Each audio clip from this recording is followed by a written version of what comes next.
Hey guys, tonight we travel to the windswept stone ramparts of Falaise, Normandy, the year 1028. The sky is bruised and smoky, a storm is rolling over the hills, rumbling like the politics of the ducal court. Below the keep, beside the communal oven and muddy livestock pens, a crowd is whispering. Something scandalous has occurred in the chambers above. A servant, wide-eyed and breathless, bursts from a back door. He's seen something he probably shouldn't have. You hear murmurs. The Duke's mistress has given birth. A boy. A bastard. A problem. Inside the keep, the air smells of wet wool, beeswax, and afterbirth. A young woman named Herleva lies pale and sweating in a rush-stuffed bed. At her side, wrapped tightly in linen, is a squirming newborn. His cries are thin but stubborn. He's already learned he has to fight for space in this world. His father, Duke Robert of Normandy, is watching silently. He nods once. He shall be named William. You, standing there, might think, that's it. A bastard born to a tanner's daughter and a wandering duke. How could that child become the King of England? And more than that, how could people one day call this same boy the Conqueror? Well, you're about to find out, but I'll warn you, it won't be a peaceful journey. You're going to walk through ambushes, betrayals, burning towns, and one very inconvenient arrow. You'll also learn how being born a bastard in medieval Europe wasn't just an insult. It was practically a death sentence. If you're still awake, tell me where you're listening from and what time it is there. I'm curious which corners of the world still whisper his name. And if you start drifting off midway, well, I won't blame you. After all, William didn't get much sleep either. Now grab a candle, hide under the rushes, and listen close, because tonight the bastard rises. You're standing outside the stone walls of Falaise Castle, the lowland mist curling around your boots. The town is small, just a collection of thatched huts huddled near a grey cliff, but the gossip is enormous. Everyone's talking about the new baby, not because he's a miracle, no, because he's an embarrassment. See, Robert of Falaise, Duke of Normandy, didn't marry his lover. Herleva, sometimes called Arlette, wasn't noble, wasn't royal, and most damning of all, wasn't even legitimate herself. Her family may have been tanners, people who soaked animal skins in dog urine to make leather, not exactly dynasty material. And yet, Robert adored her. He didn't bother marrying anyone else, and for years refused every political match offered by kings, counts, or clergy. That alone was enough to raise eyebrows in 11th century Europe. But when Herleva gave birth to a son and Robert claimed him as his heir, well, that was borderline treasonous to tradition. In those days, bastard wasn't just a rude word, it was a legal category. Bastards were excluded from inheritance. No crown, no land, no future. They could join the church or fight as mercenaries, but ruling, that was laughable. A noble house with a bastard heir was like a cathedral built on sand.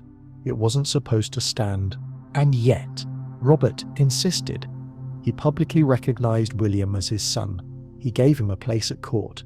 He began whispering to advisors, "He will rule Normandy when I'm gone."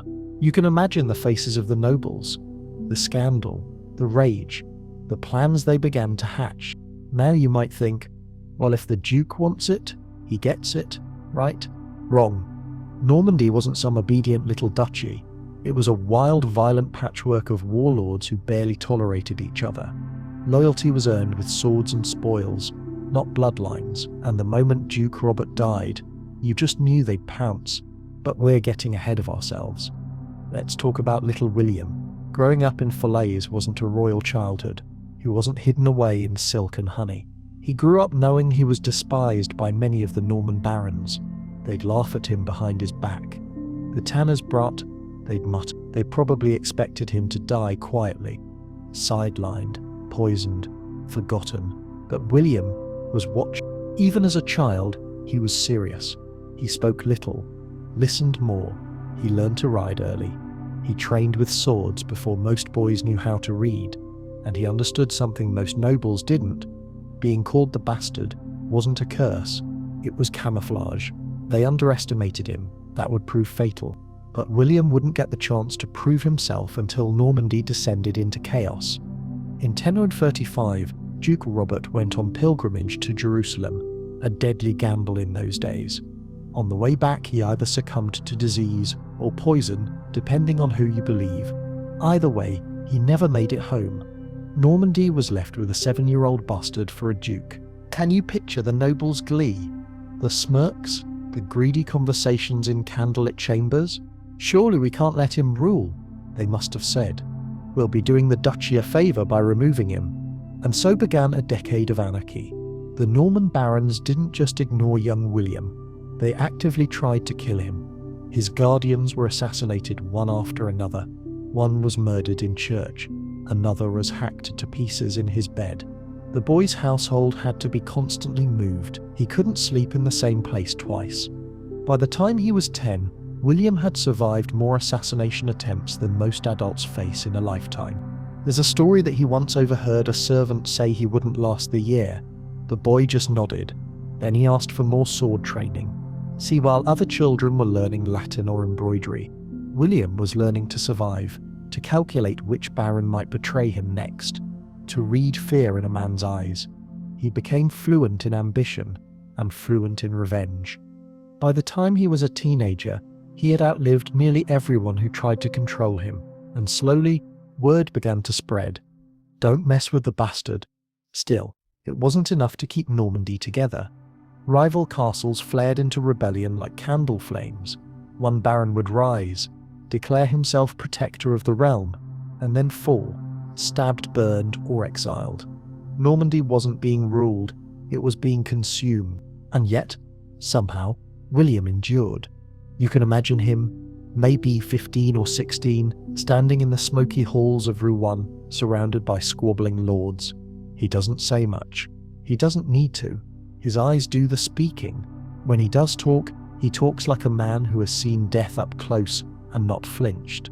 It's in this crucible of blood and betrayal that William begins to transform, not just from boy to man, but from bastard to duke. He wins his first loyal allies. He starts hunting down the worst rebels, not just with armies but with clever deals, marrying daughters, promising lands, spreading rumours. You might even call it conquest, that you can still hear the whispers. He's not even legitimate. He'll never last. He's a passing storm. William just smiles, because storms don't ask permission. You're still at Falaise, the castle stone cold against your palm, but now the shadows are longer, the stakes higher. Word travels faster than fire in Normandy. Assassins stalk the corridors, and every noble family smells blood. If you ever wished for a childhood like a fairy tale, you'd be running for the hills right now. In William's world, bedtime stories usually ended with someone getting stabbed at supper. Let's be honest, medieval Europe wasn't winning any Best Place to Grow Up awards, but William's childhood was off the charts hazardous. Normandy was supposed to be ruled by strong hands, guided by oaths and steel. Instead, it became a board game played by ambitious lords, each one convinced they'd make a better duke than a child born on the wrong side of the blanket. Robert's death left a vacuum. The only thing medieval nobles loved more than a vacant throne was a juicy reason to ignore the rules. And a bastard child? That was practically an engraved invitation to rebel. Why pledge loyalty to him, they'd ask, tankard in hand, voices dripping with disdain. He's not even one of us. So, the assassinations began. William's guardians, sworn protectors, hand-picked by his late father, started dropping like flies in a bakery. First Osborne, the boy's main protector, was murdered at night, his throat cut while sleeping. The boy's tutor, Turold, barely escaped a poisoning. And those were just the headline acts. You might think William's enemies would go after him directly, but he was too well hidden for that. He was shuffled from one secret location to another, sometimes disguised as a peasant child, sometimes cloistered behind castle walls. He learned to sleep with one eye open. Sometimes literally, he grew up listening to footsteps in the hall, knowing each creak could be the last sound he ever heard. His mother, Herleva, for all her lack of title, had the kind of street smarts you can't buy. She kept her son moving, kept his circle tight, and trusted no one. She may not have known how to read Latin, but she read people better than any bishop. Meanwhile, Normandy's great lords, the Double M, the Double Montgomerys, the Double Reen, began to carve the duchy into their own private fiefdoms. Think of it as a very bloody family reunion, with fewer hugs and a lot more sharpened steel. When they weren't trying to kill each other, they were plotting how best to use, manipulate, or erase young William from the story entirely. It wasn't just local barons either. The King of France watched with interest. Normandy was a powerful duchy, a wild card on his western border. If the Norman child king died, maybe a French puppet could take his place. Maybe the king could move his chess pieces a little closer to the English Channel. Every letter from Paris came with a subtle, "If you need help, just say the word," wink. Help, of course, always came at a price. But William, even as a child, had an iron stubbornness. He survived poisonings, ambushes, even a full-scale rebellion that turned Rouen, the heart of Normandy, into a siege city. Picture it. The streets echo with armoured boots, banners torn from church walls, the sky black with the smoke of burning granaries. William, not yet a teenager, learns that trust is a luxury, and that any friendly face might be the last one he sees. This isn't the time for you to daydream about the good old days. Even the clergy, who are supposed to be above such petty violence, were knee-deep in plots. Bishops hoarded power, priests whispered rumours from the pulpit. If medieval Normandy had had social media, the hashtags would have trended: Team Harlev, Duke Drama. Who needs sleep anyway? When a child faces that much danger, they adapt or they perish. William adapted, and then some. He became hard, where others would have broken. He learned to count his allies on one hand and keep a dagger within reach with the other. He observed everything: who bowed too quickly, who asked too many questions, who disappeared after dark. A running joke among the Norman court was that the young duke slept less than a rooster in a fox's den. William didn't laugh much, but he learned to appreciate the wisdom. Never relax. If you're listening to this story tucked into a soft bed, maybe with a mug of cocoa, just remember, if you were in William's shoes, you'd probably be curled up in a ditch, clutching a rusty knife and praying your own uncles weren't after you. By age 12, William had outlived 3 official regents, 2 tutors, and half-dozen hand-picked guardians. He watched as loyalists were exiled or executed for his sake, and he never forgot a single name. That, more than anything, shaped him. He developed a memory for slights and a patience for revenge. One story, probably apocryphal, but too good to skip, tells how William, while hiding in the countryside, slipped out at night to spy on a meeting of rebel barons. When one of them boasted, "The bastard will never sit on his father's throne," William supposedly bit his tongue so hard he drew blood, not out of fear but to remind himself, "Remember this, one day they'll bow to you, or they'll beg for mercy." Meanwhile, as the bloodletting continued, Normandy bled wealth and power. Castles were sacked, villages burned, harvests lost. The peasants, caught in the crossfire, suffered worst of all. "Bastards' wars," they muttered, as if the title alone had brought down God's wrath. In a way, it had. But William's luck finally shifted when one noble, Ralph de Gassé, took a gamble. He rescued William from a particularly nasty plot, smuggling him out in a cart of hay, then sheltering him in Gassé's own fortress. It was the first true act of loyalty young William received from a Norman baron, and it wouldn't be forgotten.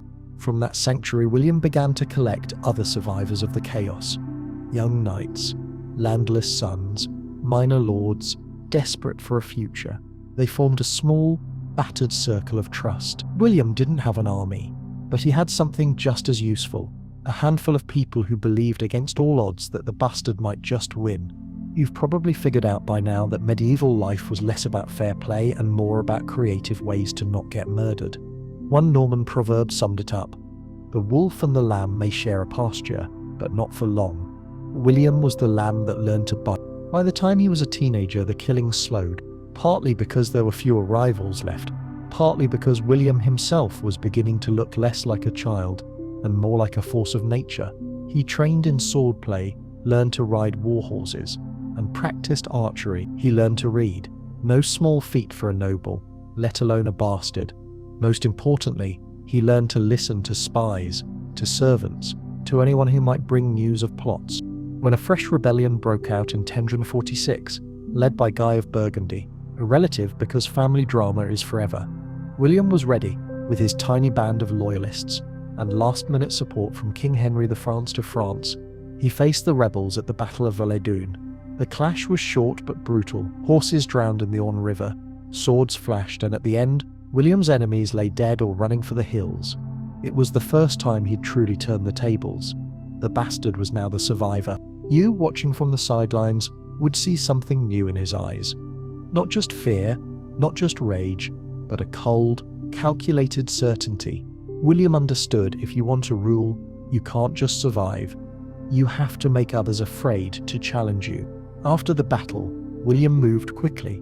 He rewarded loyalty, punished treason, and built a reputation as someone who never forgot a debt, good or bad. Word spread through Normandy that, bastard or not, this was a duke to fear. The nickname the Bastard lost its sting. Soon some were using it as a kind of grudging respect. The way a sports fan might say, he's a real piece of work, but he wins games. The violence of William's childhood never really left him. If you listen to his later enemies, you'll hear the same refrain. He's relentless. He's patient. He never forgives. If you listen to his friends, but let's be honest, most of his friends were too afraid to say much. So here you are, a boy no one wanted on the throne, shaped by loss. You'd think, after barely dodging death for a decade, a boy would want nothing more than peace, a quiet adolescence, maybe a little fishing by the River Orne. But you're in Normandy, and here, fate doesn't hand out sabbaticals. At just 7 years old, William was lord in name only. By his teens, he had to be lord in deed.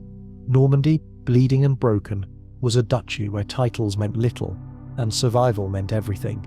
Picture it, the air forever smelling faintly of smoke and horse sweat, the sound of armoured hooves echoing across rutted roads, every hilltop crowned with a half-built castle or a half-burnt village.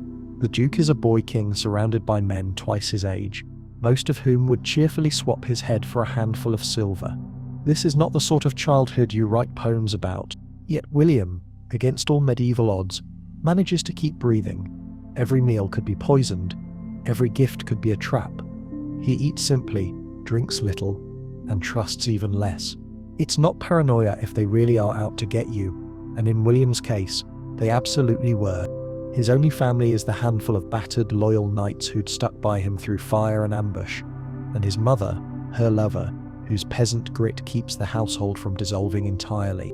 Then, in 1042, as William enters his awkward teenage years, Normandy's feuding reaches a fever pitch. 3 major baronial families, each claiming their own slice of ducal authority, start open war. The countryside erupts, castles besieged, villages pillaged, peasants drafted at sword point. It's Game of Thrones, only with worse plumbing and better cheese.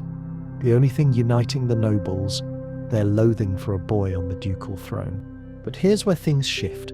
William, no longer a child, begins to act. Instead of running, he stands his ground. He starts rewarding those rare barons who stand with him, granting land, promising marriages, even, gasp, listening to their advice. He learns quickly who will bend and who will break. If a castle falls to rebels, he moves fast, sometimes with a sword, sometimes with a bribe, sometimes with the quiet promise of vengeance. Later, he never forgets us. In fact, you could say he's compiling the medieval world's first enemies list. Now, survival isn't just about ducking blades. William realizes he needs legitimacy, not just in blood but in action. So, he does something bold. He proposes marriage.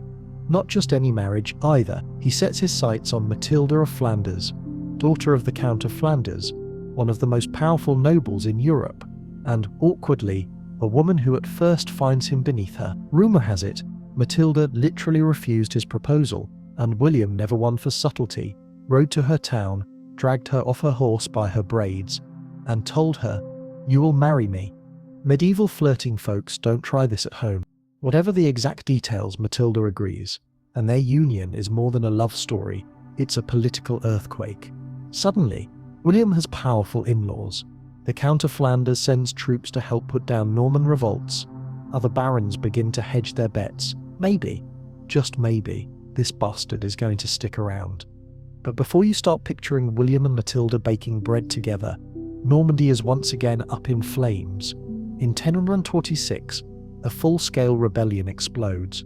Led by Guy of Berg, William's own cousin, because in medieval Europe, there is no drama quite like family drama. Guy's forces lay siege to William at Valognes, and for a moment, it looks like the end. Trapped in the castle, outnumbered, William makes a desperate escape through the marshes at night, guided only by a handful of loyalists and, allegedly, the faint light of the moon. If you've ever tried running through a Norman bog in winter, you'd know this was not a pleasant stroll.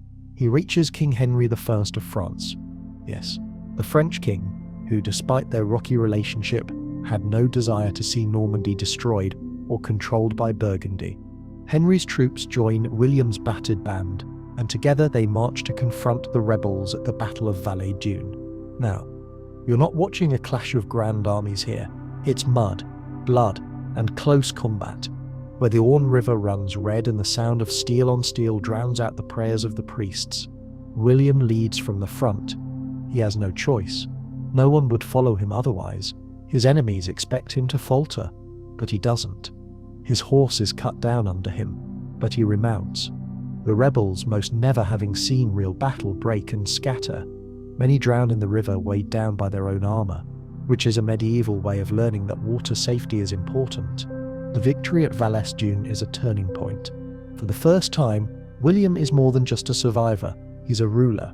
He moves quickly to restore order, riding from castle to castle, demanding oaths of loyalty, doling out both mercy and brutality with equal measure. Those who refuse are exiled or executed. Those who submit get a place at his table and a careful watch over their shoulder. Normandy, exhausted by a decade of chaos, begins to settle, if only out of fear. William's consolidation of power isn't all blood and thunder. He also begins reorganizing the legal system, standardizing coinage, and tightening control over the church. He recognizes that real authority is more than swinging a sword. It's about creating systems that outlast your enemies. Castles are rebuilt, towns are fortified, roads are patrolled, and for the first time in years, Norman merchants start to prosper. The bastard duke proves to be a shrewd administrator, as likely to grant a charter as a beheading. Meanwhile, William and Matilda begin building their own dynasty. Over the years, they have several children, including sons who will later play key roles in both Normandy and England. But don't be fooled, this is no fairy tale family. The court is a snake pit of intrigue, and William, never one to forget the lessons of his youth, keeps everyone, children included, at arm's length. Still, he isn't immune to scandal. The Pope, Gregory VII, objects to William's marriage to Matilda on the grounds of consanguinity. The two closely related. Medieval Europe was basically one big family reunion. William refuses to back down, arguing his case for years, but the controversy shows just how precarious his position remains. Even as Duke, his legitimacy is always up for debate. Every decision, every alliance, is a calculation. How to turn the insult bastard into a badge of ruthless effectiveness. By his late 20s, William has done the impossible. He has not only survived, but cemented his rule. He is no longer the frightened boy hiding in cellars. He is William, Duke of Normandy, a man whose will is as unyielding as the stones of Falaise itself. He rides at the head of an army, dines with kings, and has learned to trust only those who have bled for him. But for all his growing power, one question haunts his nights. Can a bastard ever truly be king? Across the Channel, in England, another throne is growing shaky. The old King Edward the Confessor has no children, no obvious heir, and once, long ago, he supposedly promised the crown to his distant Norman cousin, William. This is the seed of ambition that begins to sprout in William's mind. He's ruled a duchy, he's survived betrayal, murder, and civil war. Why not England? After all, what's one more throne to a man who's never been invited to sit at any table? If you're still with me, eyes growing heavy, maybe picturing the embers of a long-dead Norman hearth, remember, William's journey is far from over. Now you stand in the smoky, torchlit Great Hall at Rouen, just behind William's shoulder as he surveys his battered but finally obedient lords. Normandy, once a chessboard splattered with blood, is, if not peaceful, at least predictable. The men around him bow their heads lower than they once did, grumble less, and keep daggers a little deeper in their sleeves. But the scars are everywhere. Every battered door, every scarred hand, every noble family with a missing son, is a reminder. William's path to power was bought at a brutal price.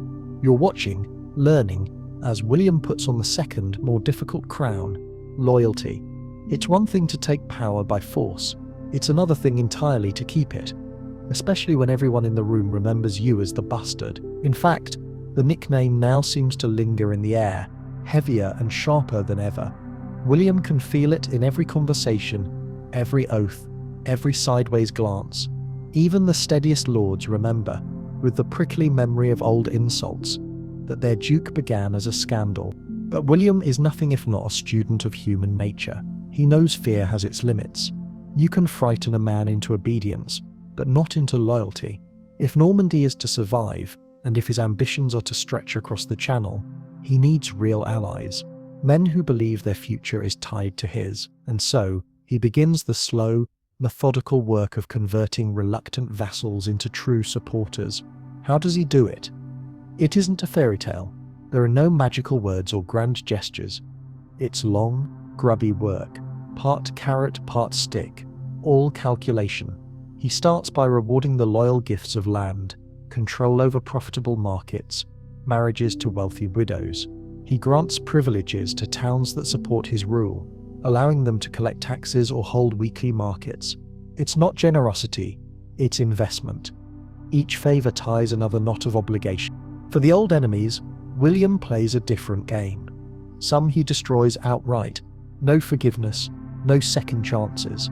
The names on his enemies list get crossed off one by one, their lands parceled out to more trustworthy men. But others, especially those whose armies or gold could tip the balance in the next crisis, are offered a careful public reconciliation. He invites them to feasts. He gives their sons places in his own household, turning hostages into allies. It's a delicate dance, where a misstep could mean a fresh rebellion, but William moves with a survivor's caution. To you, standing on the rush-strewn floor of the hall, it's obvious William is building something beyond the reach of most medieval rulers.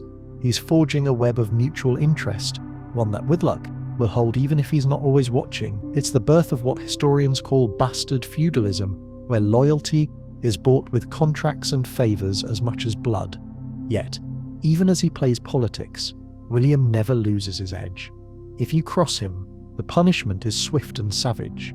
Executions are public, castles are razed, rebellious villages are burned to ash. There's a joke among Norman peasants that the bastard's mercy is as soft as his mother's tanning boards. William might have smiled at that. After all, he knows the value of a reputation. Meanwhile, William keeps a close eye on the church. He needs its blessing to rule without question, but he also knows that ambitious bishops can be as dangerous as barons. He appoints his own men to key positions, men who owe their fortunes to him alone. Some are low-born, but William doesn't care. If you're loyal and competent, you rise. If not, you fall. Simple math. He also invests in castles. Not just the old wooden stockades, but the new stone keeps that will one day dot England. These are more than fortresses, they're symbols. Every time a villager or a rival lord sees one rising against the sky, it's a silent reminder the bastard's hand reaches everywhere. But none of this is enough to silence the old whispers. In smoky taverns, in candlelit chapels, people still murmur, he's not a real duke, he's just lucky. Or worse, God will punish Normandy for following a bastard. William, ever alert to the power of perception, knows he must change the story, and so he seeks to marry into greatness.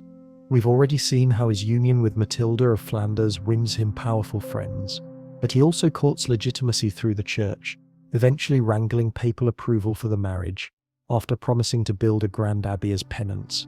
The Abbey of Saint-Étienne is William's public apology to God, but also a clever reminder to everyone else that the bastard can win even the Pope's blessing, if only with enough gold and stone.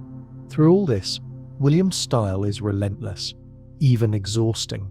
He's up before dawn, riding his lands, inspecting for signs of unrest. He listens to every rumour, interrogates every messenger. His household is famously disciplined. No wild feasts, no drunken brawls, no waste. He knows that every loaf of bread, every iron nail, every field of barley must be watched. Normandy's prosperity is fragile, and he will not let it slip. The peasants, for their part, are torn. Some resent his taxes and harsh justice. Others see something new, a ruler who actually cares about roads, markets, and law.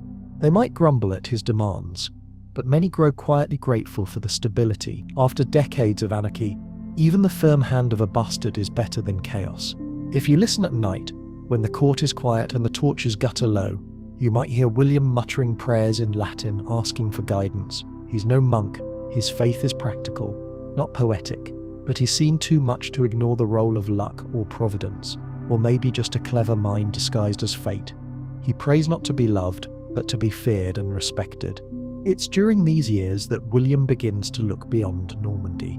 His court attracts exiles from England, men eager for favour in case the old king dies and chaos returns across the Channel. William listens, asks questions, takes careful note. He's not just playing defence anymore, he's planning something bigger. You, a silent observer, see the gears turning. William wants more than respect. He wants history to remember him. He wants to prove once and for all that bastard means nothing if you have the will to rule. But history has a way of throwing curveballs. In 1051, Edward the Confessor, the childless king of England, is said to promise William the throne, perhaps as thanks for Norman support during Edward's own years of exile. The truth of this promise will become a matter of deadly debate, but for William, it's the spark he's been waiting for. If Edward dies, and if William can claim the crown, the joke will be on everyone who ever doubted him. From this moment, William's gaze never really leaves England. Every report, every visitor, every rumour about the English court is weighed and catalogued. The other Norman nobles, sensing his ambition, begin to jockey for future rewards. Some laugh behind their hands, some hedge their bets, offering private support to both William and his possible English rivals. The game is on, and the stakes are higher than ever. Yet, for all the plotting, William never forgets where he came from. He maintains a strange loyalty to his mother's family, ensuring their prosperity and quietly raising their status. He even grants favours to the town of Falaise, perhaps remembering the cold nights of his childhood, when survival meant trusting only those who had nothing to gain by betraying you. And always, always, the nickname clings to him. In royal courts, in dusty charters, on the lips of foreign emissaries, William the Bastard. For some, it's still an insult. For others, it's become a dark badge of honour. William himself, if pressed, might just grin and say, "Let them call me what they wish." In the end, it's not the name that matters, it's who wears the crown. So Normandy, once a battleground, now becomes a launching pad. William has forged his allies, silenced his enemies, and built a state from the ashes of his own survival. But across the sea in England, new storms are brewing, and the world is about to find out what happens when you're standing by a smoky hearth in a Norman castle, when the real game changer begins to take shape. Not in Normandy, but across the English Channel. Here, whispers swirl like autumn leaves. The bastard might have a claim to the throne of England. For most people, the idea is laughable. William's English blood is distant. He's the great-nephew of Queen Emma, wife of 2 English kings, and cousin, sort of, to Edward the Confessor. Not exactly the stuff that launches dynasties, but in a world where legitimacy is everything, even a thin thread can become a lifeline, especially when the old king has no sons and too many rivals. By the early 1050s, William's hold on Normandy is secure, but he's always looking west, toward the low, misty coastlines beyond the sea. He's hungry for more.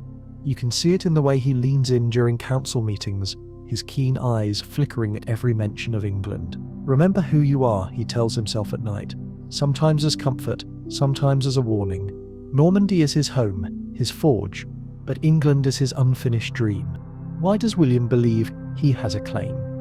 Let's set the family tree straight. William's great-aunt Emma of Normandy was once Queen of England, and briefly of Denmark. She married first Ethelred the Unready, then Cnut the Great, giving birth to future kings and queen consorts. This tangled lineage put William distantly within shouting distance of the English crown.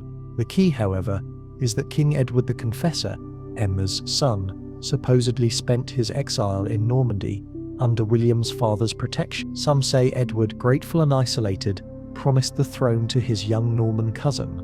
Others claim it was wishful thinking, stoked by Norman ambition. You, arms crossed and mind alert, can see the truth in medieval Europe.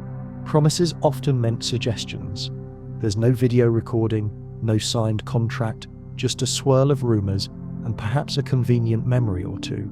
Still, William clings to this promise as his birthright. It becomes his favourite bedtime story, a tale he retells to every guest, every priest, every mercenary captain willing to risk his neck for a future king. But England isn't just waiting for a saviour. Across the Channel, powerful families circle the throne like wolves, none more so than the Godwinsons. Harold Godwinson, son of Earl Godwin, is England's most powerful noble. In fact, by the 60s he is king in all but name, running the kingdom while Edward grows old and childless. Harold's house is mighty, his alliances deep, his ambition clear. This is the stage William must walk onto, a country with its own rivalries, its own grudges, its own ideas about who deserves to rule. William knows he'll never win England with a simple family tree. He needs a story, a justification, a sign from God, from the Pope, from anyone willing to say, yes, this Norman bastard is your rightful king. But first, the Webb Titans. In 1064, Harold Godwinson is famously shipwrecked on the Norman coast. Rescued, or let's be honest, politely detained, he is brought before William. The two men are cautious, each measuring the other like chess grandmasters in the opening moves. William claims Harold swears a sacred oath, on holy relics no less, to support William's claim to the English throne after Edward's death. Later, Harold would claim he'd made the oath under duress, or that it meant nothing. William, meanwhile, holds onto this oath like a winning lottery ticket, waiting for the right moment to cash it in. From your vantage point in the Great Hall, you watch as messengers come and go, each carrying news from England. William listens to every rumour, who's in favour, who's fallen from grace, what the mood is in London and Wessex and Mercia. He recruits English exiles, learning the kingdom's politics from the inside out. If Normandy was his training ground in the art of survival, England will be his test of conquest. Back in Normandy, William makes a public show of his English rights. He hosts feasts where minstrels sing songs about his claim. He orders monks to write elaborate genealogies, tracing his bloodline back to Cerdic, the legendary first king of the West Saxons. He has coins minted with his likeness, one side a duke, the other a king in waiting. Some find it laughable, others begin to believe, but even as he builds his case, William knows the hardest challenge lies ahead. He must convince, not just Normandy, but the world, that a bastard duke is fit to be an English king. For this, he needs two things: the support of the Pope and the loyalty of his own lords, men who, after decades of bloody chaos, are understandably nervous about another gamble. He starts close to home. At council after council, he reminds his barons that England is a rich prize land, gold, titles for everyone brave enough to cross the sea. He promises them estates, castles, and most importantly, revenge against old rivals. He even dangles the possibility that in England, the insult bastard will be replaced by conqueror. Some are skeptical, some are greedy, all are afraid of being left behind. William isn't just rallying Normans, either. He calls on allies from Brittany, Flanders, even the distant lands of Aquitaine and Poitou. He promises land, marriage, gold, anything to build a coalition big enough to challenge Harold. William is no fool. He knows that if he loses, he'll be remembered as the bastard forever, if he survives at all. But still, some in Normandy grumble. The risks are enormous. The Channel is treacherous. The English army is battle-tested and proud. William, aware of these doubts, makes a bold move. He sends envoys to Rome, petitioning Pope Alexander II for a blessing. This is a high-wire act. If the church sides with Harold, William's cause is dead before it begins. But William has an ace up his sleeve. He frames his invasion as a crusade against perjury and oath-breaking, casting Harold as a traitor to God himself. For weeks you watch the court on edge, every rumour from Rome greeted with anxious prayers. Then finally, the news arrives. The Pope supports William. He sends a consecrated banner, a relic that will become the talisman of the Norman army. For the first time, William is not just a bastard with ambition, he is the anointed of the church, a chosen instrument of divine justice. This changes everything. The barons who once wavered now race to offer ships and soldiers. Foreign knights sign up for the promise of gold and maybe a slice of English countryside. Even the commoners feel the mood shift. If God is on William's side, who are they to argue? Still, the task is immense. William must build an invasion fleet larger than any seen in Norman memory. He must raise an army, supply it, and somehow keep the peace in Normandy, while preparing for the greatest gamble of his life. The fields around Dives-sur-Mer and Saint-Velary-sur-Somme become a hive of activity, carpenters and shipwrights working day and night, knights sharpening swords, archers fletching arrows. The air buzzes with anticipation and fear. At the heart of it all stands William Grim, tireless, calculating. He inspects every ship, questions every captain, counts every barrel of grain and salted meat. He issues strict orders: no pillaging, no drunken brawls, no panic. Normandy will not dissolve into chaos while its duke looks to England. Even his enemies can't help but be impressed. One chronicler, no fan of William's, writes, "He rules as a king among men, feared by all, loved by few, obeyed by all." The nickname bastard lingers, but now there's something else: respect, tinged with fear. If you're drifting off as you listen, picture yourself at the Norman coast, the wind snapping banners and the salt spray stinging your face. William, illegitimate from birth, now stands at the edge of the world, ready to risk everything. His lords gather behind him, armoured and anxious. The ships rock in the tide, waiting for the word to sail. It's late summer, 1064, and you're trudging the pebble-strewn beaches of the Norman coast, salt wind tangling your hair, gulls shrieking overhead, when the greatest plot twist of all washes ashore, the infamous shipwreck of Harold Godwinson. Imagine the most powerful noble in England, future king and sworn enemy of William, flung half-drowned onto foreign sands and dragged dazed and dripping before the very man he least wants to see. To the Normans, it's a gift from the heavens, or at least a lucky break. William sees it as fate. His counsellors see it as leverage.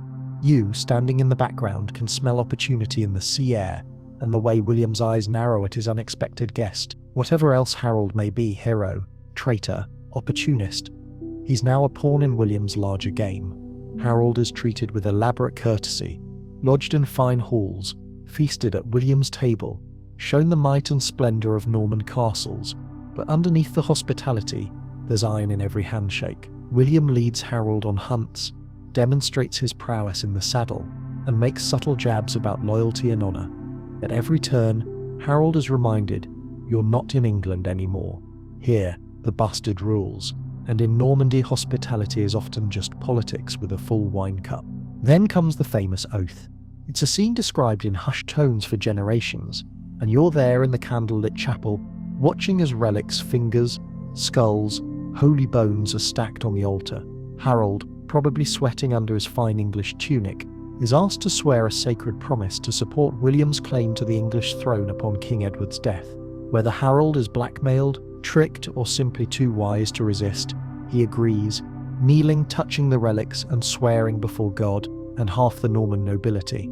It's a masterstroke for William. He's taken the proudest, most powerful Englishman and turned him into his own guarantee. Later, Harold will claim the oath was meaningless, extorted, made under duress, but for William, and for the chroniclers who will write the next chapter, this is an ironclad contract, and its breach will be used to justify war. If you think William stops here, you don't know your bastard. He milks the moment for all it's worth, sending news across Europe that Harold Godwinson, soon to be king, has pledged loyalty to him. When Harold finally returns to England, the Norman court is abuzz with plans, jokes, and not a little bit of hope. Soon the English crown might be Norman property, but back in England, things don't stand still. King Edward the Confessor's health is failing. The question of succession is tearing the English court apart. The Godwinson family, already powerful beyond measure, moves quickly. Harold is crowned king upon Edward's death in January 10. Some call it usurpation, others call it destiny. In Normandy, it's called treachery. William's informants bring word of the coronation, and you can practically feel the temperature drop. The bastard doesn't shout or rage. He simply sets his jaw and begins to plan. William knows what's at stake. If Harold keeps the crown, William is finished, not just in England, but in Normandy too. His claim would become a joke, his authority undermined, his legacy ruined. But if he can turn Harold's oath-breaking into a cause, then every sword in Normandy might follow him, not just for plunder, but for principle. He wastes no time. The first step is propaganda. Letters fly to Rome, to Paris, to Flanders, and beyond, painting Harold as a perjurer and William as God's chosen avenger.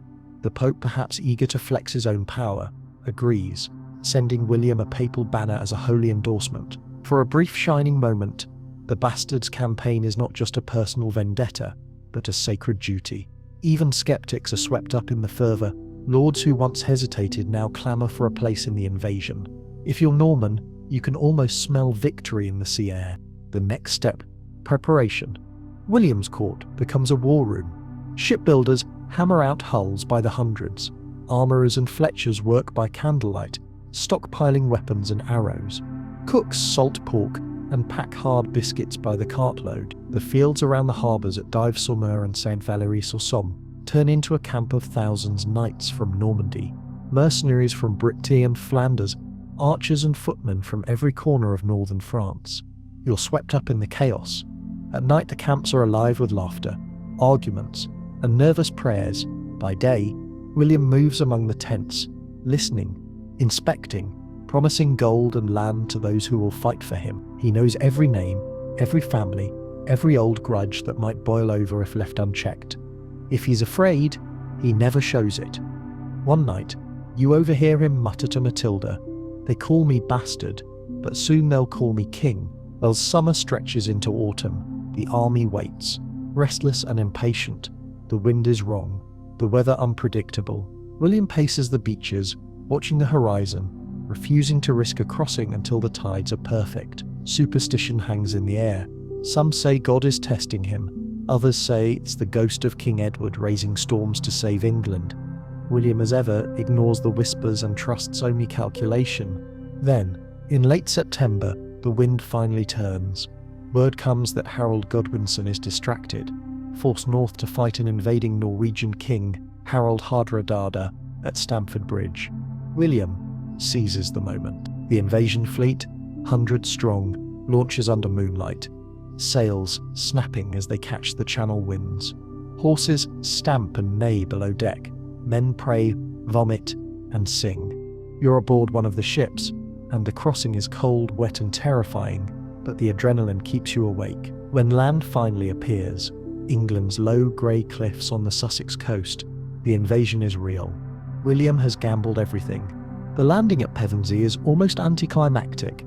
There's no resistance, just wind, surf, and wary soldiers unloading horses onto muddy shingle. William moves quickly, fortifying his beachhead, sending scouts inland, making sure the English know he's come not as a raider, but as a conqueror. For days, the army camps by the old Roman fort, rebuilding and preparing. When the news arrives, Harold has defeated the Norwegians but is racing south exhausted to face the Normans. The tension is thick enough to cut with a sword.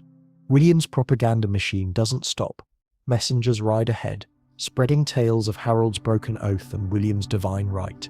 Peasants are promised mercy if they yield, fire and steel if they resist. Some surrender, others flee, but always the Norman advance is steady, methodical, almost surgical. But the invasion is not a foregone conclusion. The English army is battered, but formidable. Tough housecarls, fierce the genes, a shield wall that has repelled invaders for centuries. William knows that a single defeat will end his ambitions forever. He can't afford mistakes. You walk the muddy paths with the Norman host, seeing the mix of nerves and resolve. Some men pray, others boast. A few try to sleep, but most are haunted by dreams of home or nightmares of what waits if they fail. William himself is everywhere, organising, encouraging, terrifying. He rides out to inspect the ground where he'll fight, studies the lay of the land, listens to his scouts. He refuses to let fear take root, but you catch him, sometimes staring into the fire, lost in thought. What does a bastard think of on the eve of destiny? Perhaps of Falaise, of his murdered guardians, of the long climb from disgrace to this edge of history moment. On the night before battle, the Norman camp is silent. Some men confess their sins, others clutch the papal banner as if it alone can turn swords aside. William sleeps in his armour, the bastard who would be king, as ready as he'll ever be. Dawn breaks, cold and clear. The two armies face each other on the fields near Hastings, one led by You awaken with the first rays of dawn breaking over the hills near Hastings. The grass is wet beneath your boots, the air crisp, heavy with breath and anticipation. All around you, thousands of men, Norman, Briton, Flemish, rouse themselves from uneasy sleep, the hum of murmured prayers competing with the clatter of armour and the whinnying of war horses. This is it. The morning of October 14th, 1066. The day a bastard will either seize a crown or be wiped from the pages of history. If you've ever complained about a rough Monday, just remember, William the Bastard woke up today knowing that, by nightfall, he'd either rule a kingdom or lose everything. William stalks through the camp, eyes sharp, voice calm, checking every detail, straps, weapons, morale. He knows the odds. Harold's men, battered from their march south and the recent slaughter at Stamford Bridge, have taken up a strong defensive position atop Senlac Hill. Their shield wall is legendary. So tight you could pour mead down it and not spill a drop. Behind it, the flower of Anglo-Saxon England waits, grim and silent. Still, William radiates the cool confidence of a gambler holding a royal flush. His banner, the papal one, gold and white, blessed by Rome, flutters above his standard, a silent reminder that today, God's verdict is on trial as much as any king's. For all his bravado, though, he knows the risk. A single stumble, a single crack in discipline, and the bastard will be nothing more than a cautionary tale in some monk's dusty chronicle. The Normans march out, shields gleaming, horses stamping, archers stringing their bows. William organises his men in 3 lines. Bretons on the left, his own Normans in the centre, Flemish and French allies on the right. He rides up and down the front ranks, calling out encouragements. Remember your promises, your lands, your wives and children. Remember what you fight for. Part warrior, part motivational speaker, part steely-eyed parent who's had enough of the whining. Then, with the sun climbing higher, the horns sound, and the battle begins. The Norman archers loose the first volley, their arrows rising in a dark cloud before falling like hail on the English line. But the English shield wall holds, the arrows thudding into shields, turf and unlucky stragglers. The Norman infantry surge forward, axes and swords flashing, but are met by a wall of spears and axes, a roaring, unbreakable mass of men. The ground shakes with the clash, iron, bone, hope and fury colliding at the hinge of history. If you're close enough, you can see the sweat beading on William's brow as his first attack falters.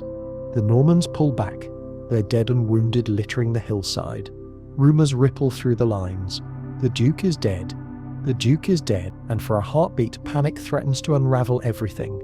But William is made of sterner stuff. He rips off his helmet, gallops before his fleeing men, and shouts, "I am alive. See, I live, and by God's grace I will conquer yet." It's a moment you'll never forget. The bastard, so often dismissed, commanding by sheer force of will. The Normans rally, turning back to the fight, their confidence renewed. Some joke that William was too stubborn even for death, and for a moment, the tension breaks, a nervous laugh in the face of annihilation. Now, the battle shifts. William orders feigned retreats, tricking the less experienced English into abandoning their strong position to pursue. It works more than once.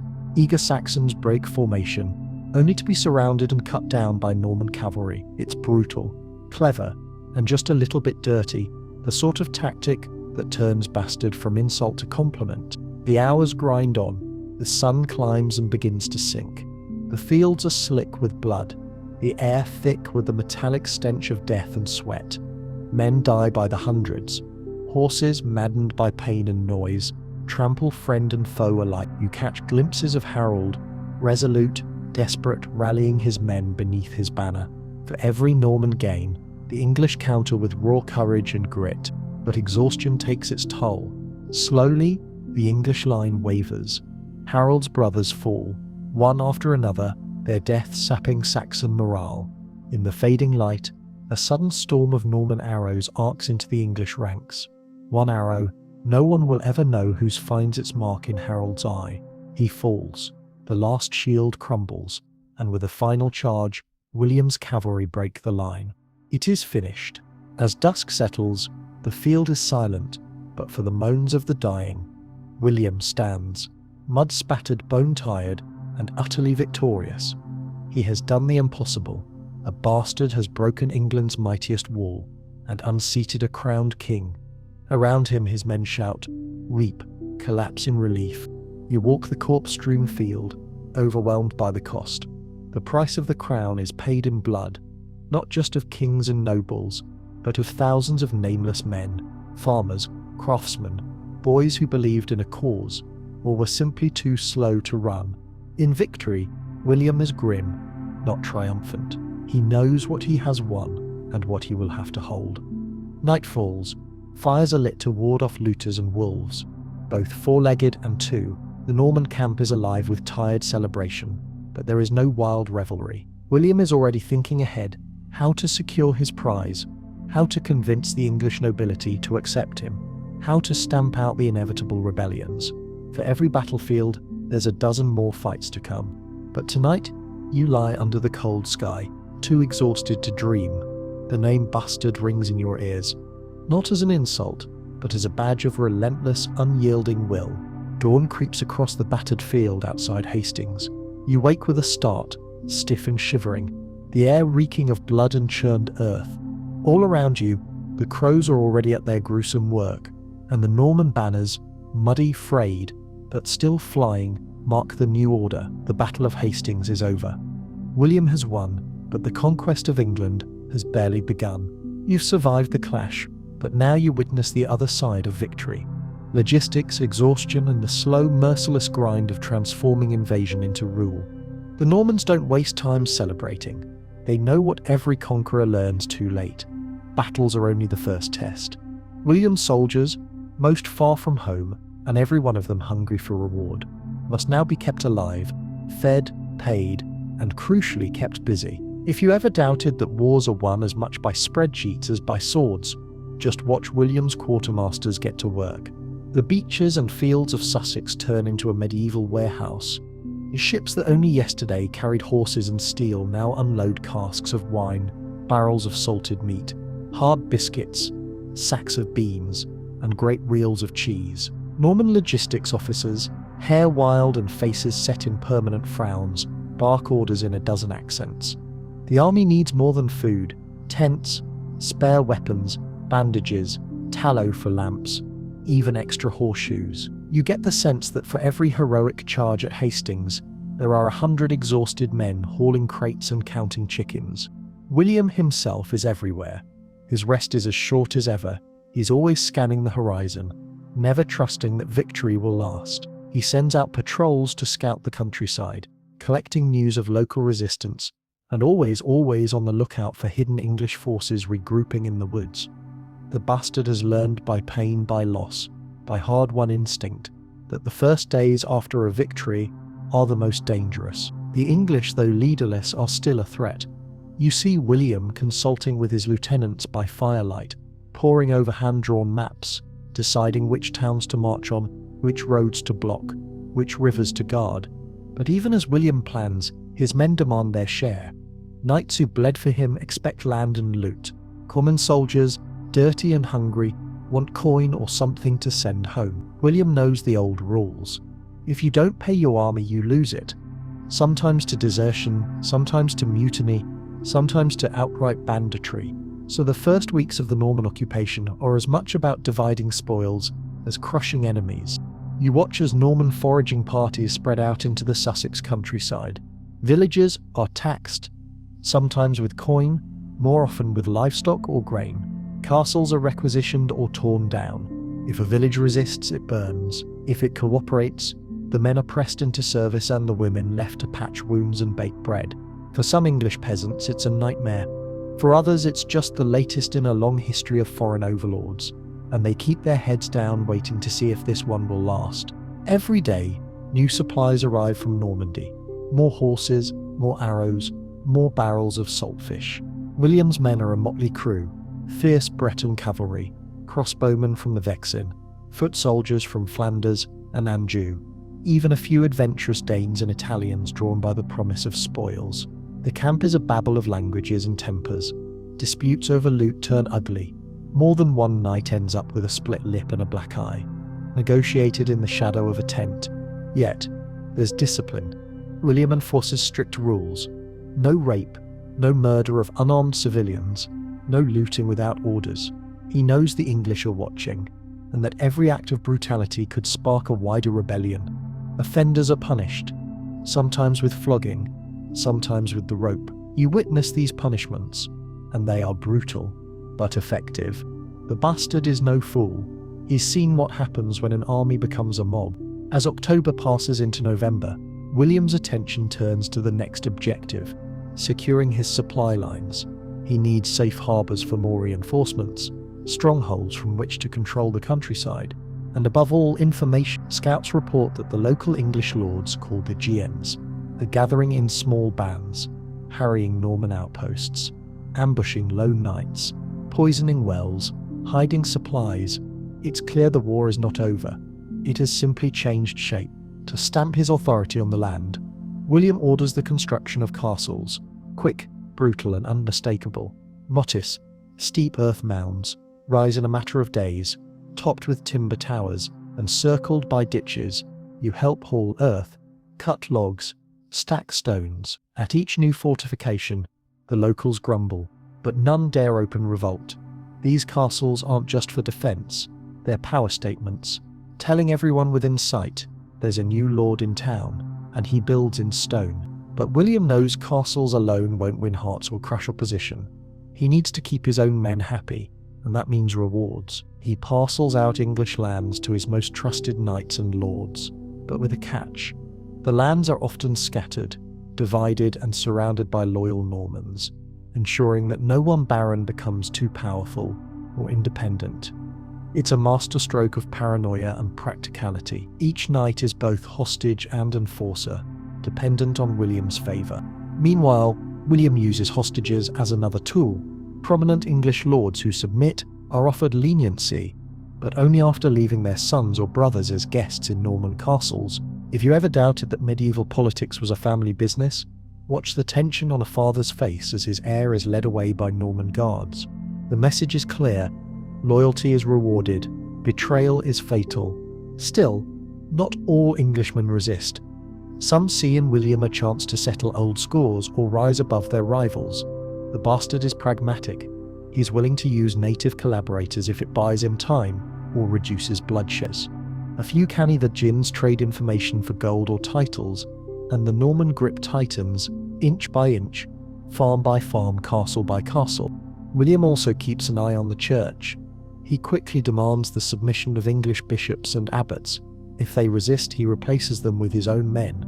If they submit, he rewards them, sometimes with new lands, sometimes with the promise of protection. In the towns and villages, the church's word still carries weight, and William uses it to broadcast proclamations, enforce oaths, and stamp out rebellion before it flares.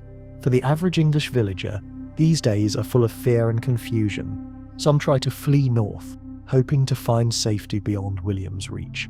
Others melt into the forests, waiting for the inevitable uprising. Many simply try to survive, working their fields by day, locking their doors at night, watching as their world is remade by foreign hands. But William, ever methodical, is already planning for the future. He sends out agents to survey the land, recording every field, every barn, every villager. This, you realize, is the first step toward what will become the Domesday Book. William's grand account of his new realm, and a sign that this conquest is no passing storm. Every night around the fire, the men tell stories of Hastings, of Harold's fall, of the arrow in the eye that felled a king. Some of these stories grow taller with each telling, but one thing is constant: the sense that history has turned. The bastard, mocked and hunted as a child, now controls the richest prize in Western Europe. If you wander among the camps, you'll hear all manner of talk, boasts, threats, prayers, jokes about English weather. It's always raining, even when it's not, and speculations about how many more battles it will take to break the last resistance. Some men, miss Normandy's rolling hills. Others have already begun eyeing English women and English ale. For them, England is no longer an enemy, but a future home. You realise that, for William and his men, this is only the beginning. The great gamble of 1066 may have been won on the field, but the real work, the slow, painful... The sun is already high when you trudge up the shingle banks at Pevensey, boots caked with salt and mud, and look back across the narrow channel, a strip of sea now forever changed by Norman ambition. The moment you step onto English soil, history pivots beneath your feet. The fields and villages around Pevensey are strangely quiet. There's no army waiting to repel you, no archers hidden in the hedgerows. The only sounds are the creak of landing ships, the grunt of horses being dragged ashore, the nervous banter of men who realize with a cold jolt that the hard part is just beginning. The landing itself is surprisingly smooth. A few wary locals watch from a distance, eyes wide, as lines of Norman knights, infantry, and archers stream up from the sea. William's ships, hundreds of them, packed cheek to jowl, unload a staggering cargo: horses, armor, tents, barrels of wine and grain, bundles of arrows, even prefabricated timber for building instant castles. It's a display of logistical muscle that makes you appreciate just how much of Conquest is paperwork and muscle, not just sword and shield. William is the first ashore, of course he is, and immediately sets about organising the beachhead. He directs the construction of earthworks around the Roman ruins at Pevensey, ordering his engineers to build ditches and palisades with brutal efficiency. Before sunset, the Normans have a strong camp, guarded by timber walls and alert sentries. There's no wild looting, no chaotic pillage.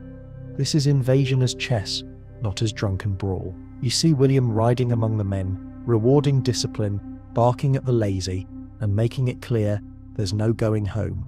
England is the prize, and the only road is forward. The locals at first keep their distance.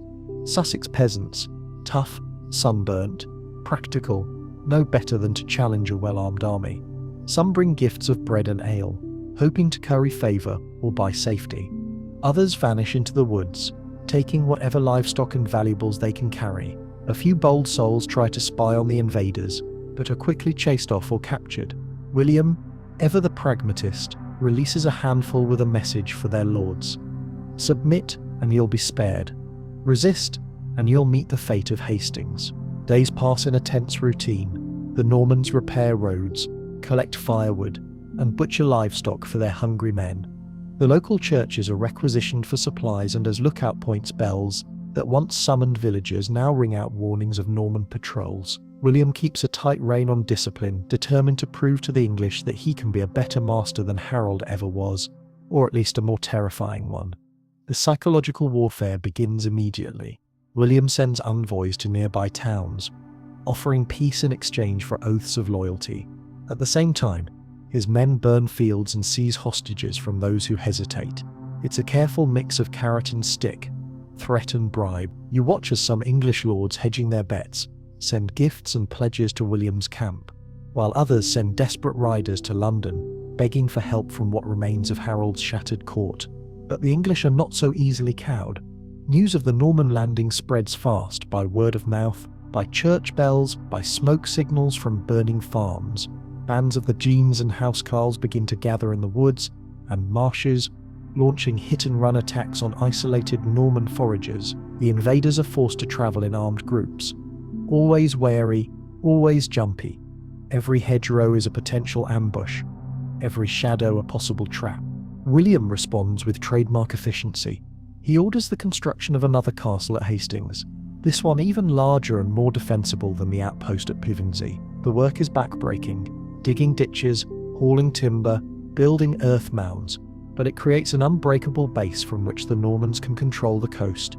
The locals grumble, but there's nothing they can do except watch as their landscape is remade by foreign hands. At night, the Norman camp glows with hundreds of fires. You hear the sounds of feasting, arguing, praying. Some men boast about the riches they'll claim when London falls. Others quietly weep for lost friends, or the home they may never see again. Rumours swirl. The English are gathering an army. The Danes are planning to invade. The Welsh are stirring in the west. William listens to every report, weighing risks, preparing for every contingency. He's not taking chances with his own men either. There are squabbles among the Breton, Flemish and Norman contingents, old rivalries, fresh grievances. William settles disputes swiftly, sometimes with a word, sometimes with a fist. If a knight is caught stealing, he is flogged. If a soldier murders a local, he hangs. The message is simple. The discipline that won Normandy will rule England too. Soon enough, William moves inland, leading his army on cautious raids into the Sussex countryside. They avoid major towns, focusing on smaller villages, burning crops, seizing grain and leaving just enough destruction to send a message. It's not wanton slaughter, it's targeted, calculated terror. The goal is to draw out the remaining English resistance, to lure them into open battle or force them to submit a fight. Every mile the Normans advance, they leave behind a trail of blackened earth and trembling peasants. Yet, not all is grim. Some locals begin to see the advantages of Norman rule. William, always the tactician, rewards those who come over to his side. A Thegian who pledges loyalty might keep his land, or even be given a new title. Priests who pray for William's success are spared the worst of the occupation. Towns that open their gates are spared fire and sword. Those that resist are wiped from the map. The lesson is learned quickly. By now the English nobles in London are panicking. The city is swollen with refugees, hungry soldiers, and frightened clergy. A council is called, but there's little unity. Some want to crown Edgar the Atheling, the teenage grandson of Edmund Ironside, as the new king. Others whisper about submitting to William, hoping to keep their heads and estates. The dead King Harold, once the bulwark of English resistance, is just a memory, a ghost in the halls of Westminster. Through it all, William pushes steadily forward. His scouts probe the approaches to London, mapping every ford and bridge. Messengers ride back and forth across the River Thames, carrying threats and promises in equal measure. Castles sprout on every key route, manned by Norman garrisons with orders to hold at all costs. For the average Englishman, life is a nightmare of uncertainty. Taxes are demanded in new currencies, justice is dispensed by strangers, and every rumour seems worse than the last. Some families hide in the forests, others flee to distant relatives or seek refuge in monasteries. Yet, slowly the land adapts. Markets reopen, albeit under the watchful eyes of Norman guards. Churches hold prayers for the new regime. Children, ever adaptable, begin to mimic Norman words, laugh at Norman jokes, and dream, perhaps for the first time, of something beyond the next harvest. You, drifting towards sleep under the unfamiliar stars of Sussex, know that the story is not over. The bastard has landed, the beachhead is secure, but the real conquest of hearts, minds and souls has only just begun.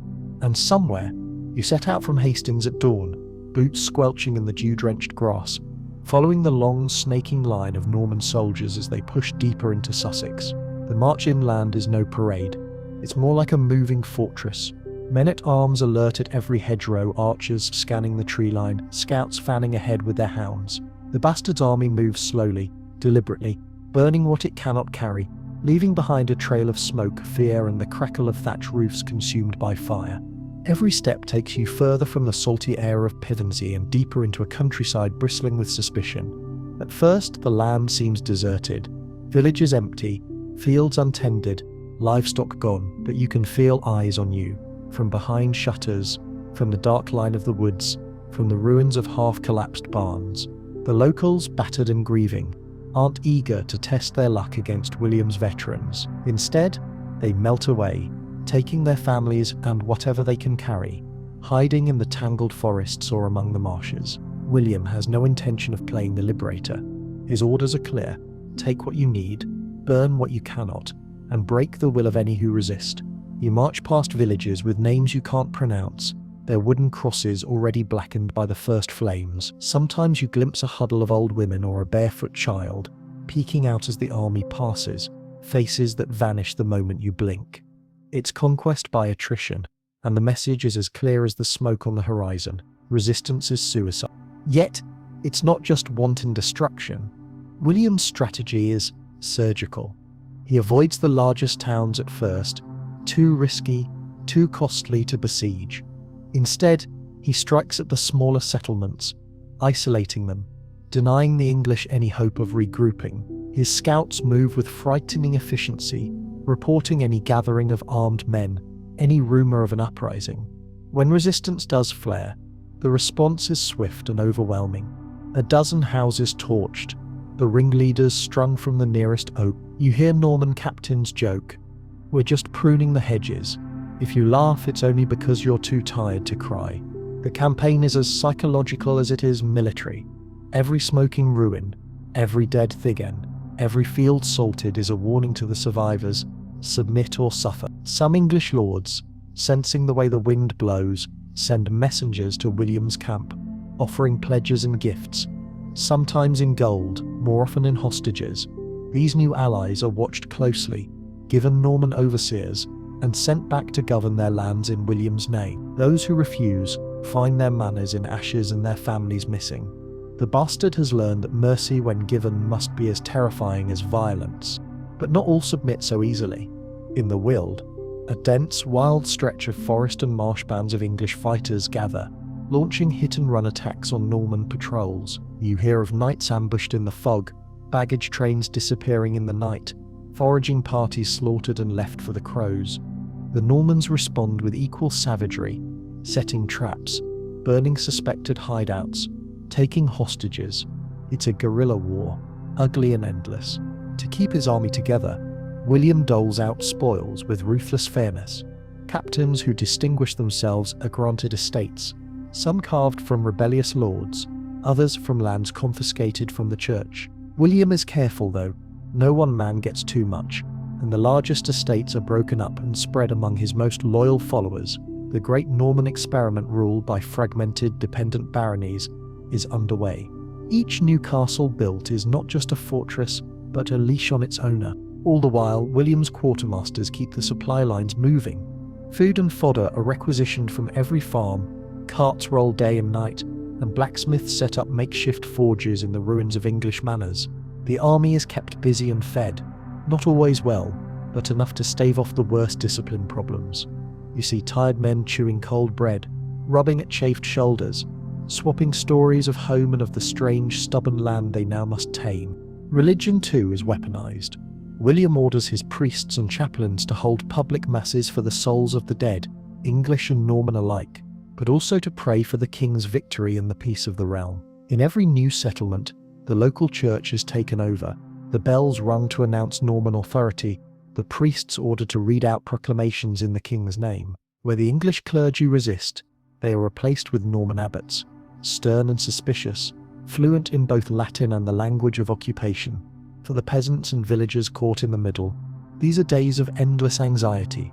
Some try to ingratiate themselves with the invaders, offering whatever scraps they can, hoping for protection or at least indifference. Others flee entirely, living rough in the forests or seeking shelter with distant relatives. Some plot revenge, most simply try to survive, planting winter wheat, tending the sick, hiding valuables in walls and woods. For every open field, there's a secret cache. For every plundered granary, a new hiding place. But as the weeks grind on, the Normans keep pushing. William's scouts bring news of the road to London, barriers and bridges, fords and river crossings, towns that might stand in the way. The weather grows colder, rain and wind battering the army, and the march slows, yet the bastard is unrelenting. His greatest asset isn't just his army or his tactics, but his sheer refusal to give up. Where others would rest, he presses on. Where others would turn back, he doubles down. At night, you share a fire with men from Flanders, Brittany, Anjou. The conversation turns to home, to what victory might mean, to the rumours of golden land and soft English summers. One old soldier, sharpening his knife, mutters, "Every inch of this country will cost a gallon of blood." You nod, because you know he's right. Yet, for all the hardship, there's a strange sense of purpose. The Normans, once divided by language, ambition and pride, are welded together by the brutality of the campaign. William leads by example. First into the saddle, last out of camp, always visible, always decisive. If you're thinking of slipping away, of giving up, a single glance from the bastard is enough to freeze you in place. He's survived worse than this, and he won't tolerate weakness now. And so, the march continues. Town after town falls, some with a fight, most without. The road to London is open, but William knows better than to trust in luck.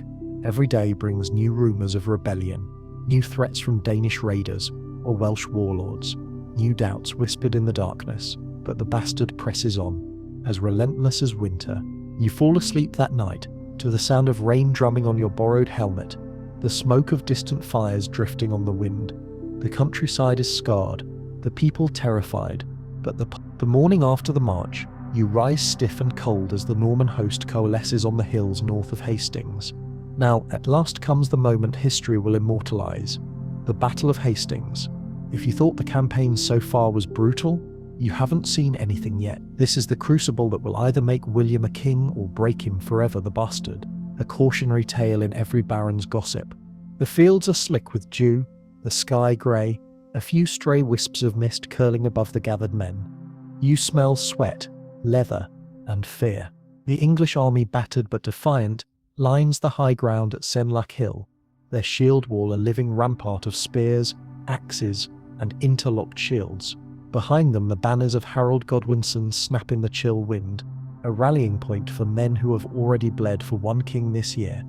William, ever the early riser, is everywhere at once, riding the lines, barking encouragement, making promises he knows he'll have to keep. He prays with his priests for victory, but his eyes are always on the ground. The formations, the faces of his captains. You can feel the tension in the air, a mixture of hope, dread, and the kind of anticipation that only comes before the world is remade. He arranges his army in 3 divisions. On the left, the Britons, stout, stubborn, more likely to charge than retreat.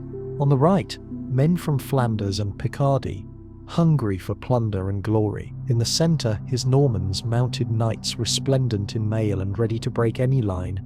At least in theory, William himself rides with them, the papal banner flying high. He knows the legend is already being written. Today, the whole world is watching. The opening moves are cautious. Norman archers advance, unleashing volley after volley into the English ranks. The arrows clatter harmlessly off shields, a few finding unlucky marks but failing to break the line. Next, the infantry trudge uphill, shields up, weapons ready. The English reply with jeers and thrown spears, their shield wall rippling but unbroken. For an hour or more, the battle is a grim slog. Norman attacks break against the wall like waves against rock, each push leaving behind another tangle of bodies and broken spears. The Normans start to tire. You see men gasping, slipping in the churned mud. Rumours ripple down the line. Someone shouts that William is dead, and panic almost takes root. For a heartbeat, the Norman right collapses, men running downhill in terror. Then William, as stubborn as ever, throws off his helmet, gallops into the chaos, and shouts, "Look at me. I live, and with God's help, I will conquer." His presence is enough. The panic stalls. The line reforms. Some say he even led a countercharge personally, hacking his way through the confusion, rallying men by sheer force of personality. With disaster averted, William tries a new tactic, feigned retreats. He orders parts of his line to fall back, then wheels on the pursuing English when they break formation. It's dirty, clever, and effective. Small pockets of Saxons are surrounded and cut down, but the main shield wall holds. The hours grind on, the sun rising higher, sweat and blood mixing with the dust of trampled grass. Both sides pay dearly for every foot of ground. You hear Norman knights muttering prayers between charges, some clutching relics or lucky charms. The English, for their part, chant songs of ancient heroes, their voices carrying over the clash of steel. At the heart of the maelstrom, William is everywhere, ordering fresh attacks, directing archers to aim higher, encouraging his cavalry to seek any weakness. He knows that time is against him. The English, fighting on home ground, only have to hold until dark. But fate, ever a friend to the bold, delivers its own twist. Late in the afternoon, as the Normans regroup for yet another assault, a cloud of arrows darkens the sky. Somewhere in the confusion, King Harold is struck. Some say in the eye, others in the chest. He crumples beneath his banner, surrounded by his last loyal housecarls. The shield wall, already battered and thin, buckles at last. William seizes the moment, ordering a full assault. Norman knights break through the line, hacking and trampling the exhausted English. The field becomes a slaughterhouse. No more finesse, just desperate struggle, shield against sword, bone against iron. By dusk, the fighting is over. The English resistance is broken. Harold is dead. The hillside is a carpet of bodies, the ravens already circling. You move among the wreckage, stunned at the sheer scale of it. The cost is staggering. Thousands dead, lives upended, a kingdom changed forever in a single day. William stands amid the carnage, battered and grim, knowing that his real work is only beginning. The road to the crown is open, but not without obstacles. London still holds out, the north is restless, and not everyone is ready to kneel. But for now, the bastard is the victor. Around the campfires that night, the men whisper about the battle, about the king who fell, the arrow in the eye, the unyielding shield wall that finally gave way. Some wonder if William's luck can last. Others start dreaming of lands and titles in this strange new kingdom. But you, staring into the embers, know that luck had little to do with it. William's victory was forged in fire and loss, in years of betrayal and hardship, in the unbreakable will of a man the world tried to forget. Night falls heavy over Senlac Hill, and as you pace the churned earth beneath your boots, the moon reveals only the ragged outlines of bodies strewn across the grass.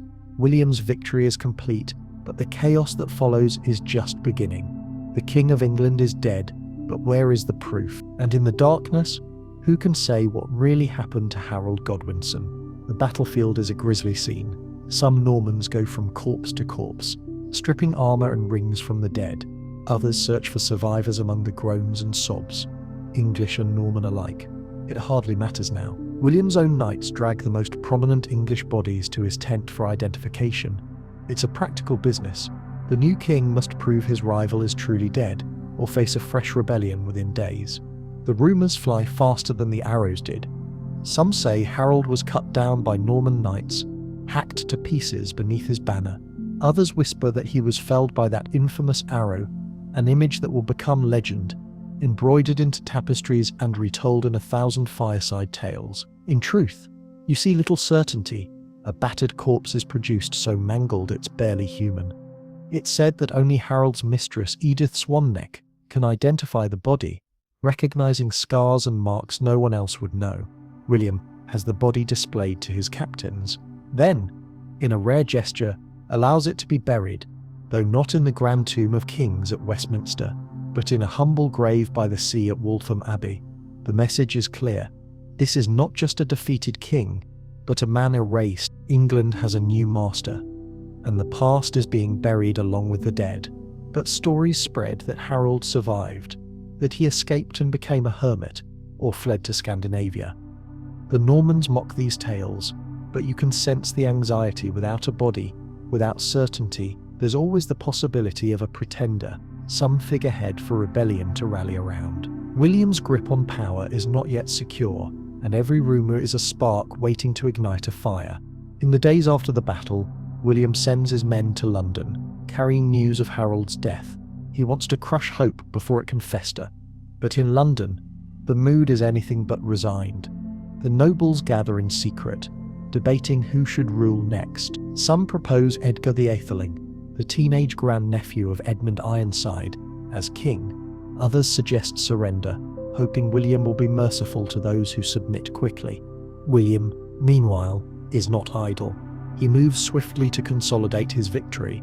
He sends patrols across the countryside, demanding oaths of loyalty from surviving English nobles and churchmen. Those who refuse are branded traitors.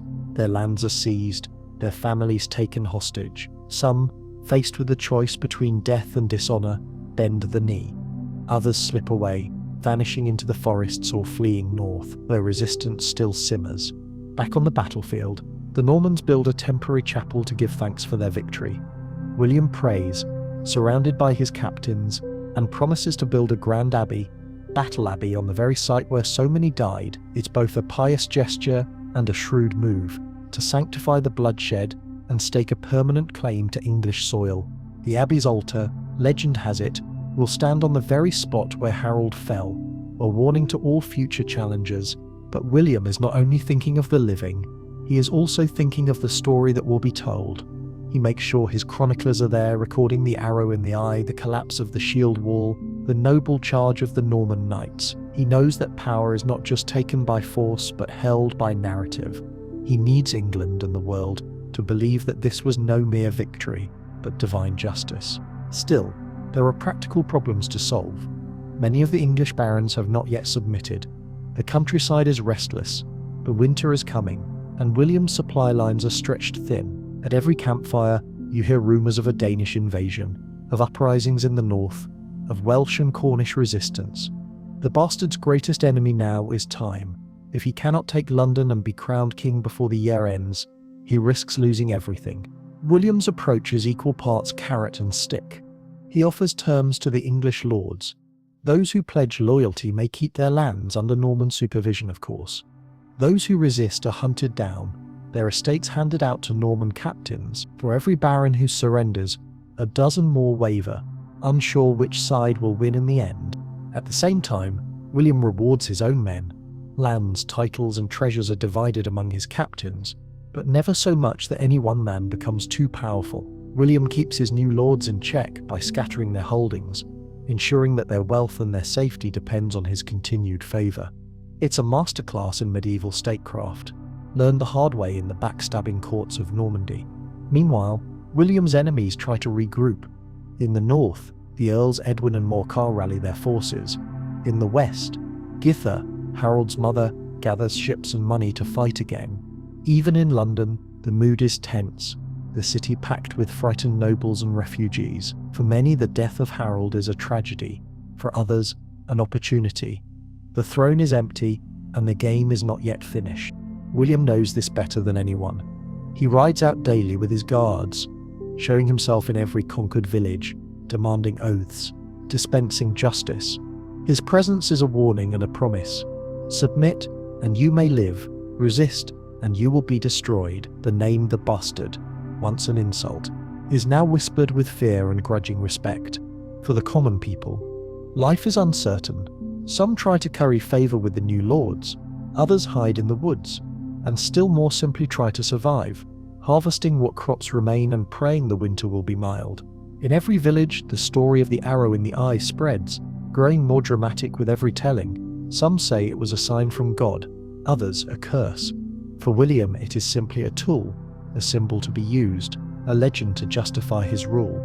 As the days pass, the land begins to settle, but beneath the surface, rebellion still simmers. William is crowned king in waiting, but he knows the price of a crown bought with blood. His every step is shadowed by the ghosts of Senlac Hill, and by the knowledge that England is not yet truly his.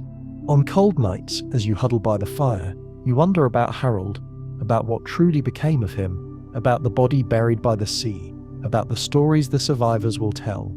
You realize that, in the end, power is as much about myth as about swords. William the Bastard, who was never supposed to rule, has made you trudging through the damp fields of southern England, the smoke of spent villages curling in the distance. When the news reaches you, London has not yet surrendered. The battle may be won, but the crown is far from claimed. For William and his battered host, the march on London is no triumphal procession. It's a calculated, grim slog through a hostile land, every step a test of nerve, supply and ruthless intent. William knows that simply winning at Hastings does not make him king.